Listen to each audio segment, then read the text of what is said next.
میشه که قطرهای بارون رو صورتم آروم. این نبود قانونمون، از تو یه یادگاری جامون تو قلبم که جات بود. منو داغون بدون میموندی، دستم و رد نمی کردی، وسایل تو علکی جمع نمی کردی، منو سرد نمی کردی.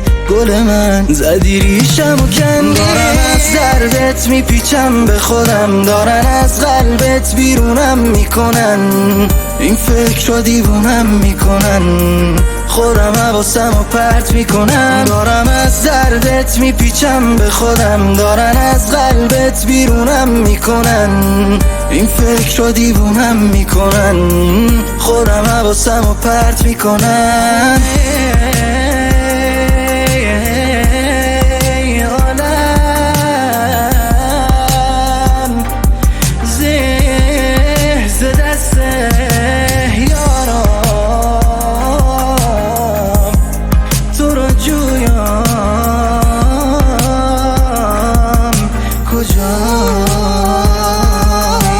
رفتارات نمیره تو دلم، نیستی تو همیشه تو لکم. من برات به هر دری زدم بی خیال، بذار هیچی رو نگم. مثل من کی قلبش رو داد، خوب یا بد فرقش کجاست؟ این که من یا تو، چرا راهمون از هم جداست؟ دارم از دردت میپیچم به خودم، دارن از قلبت بیرونم میکنن، این فکر رو دیوونم میکنن، خودم حواسم و پرت میکنم. دارم از دردت میپیچم به خودم، دارن از قلبت بیرونم میکنن، این فکر رو دیوونم میکنن، خودم حواسم و پرت میکنم.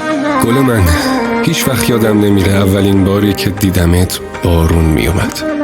همه با نگاه به آسمون از بارون فرار میکردن، من با نگاه به موجهات از قطره های بارون آسمون چشات داغون میشدم.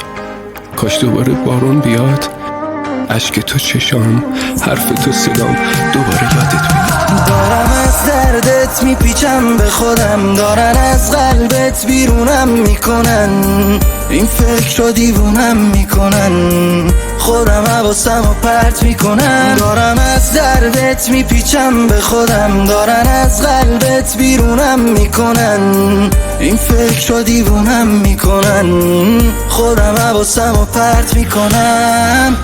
من هنوز منتظرتم. مهریار فرزان حسنوند.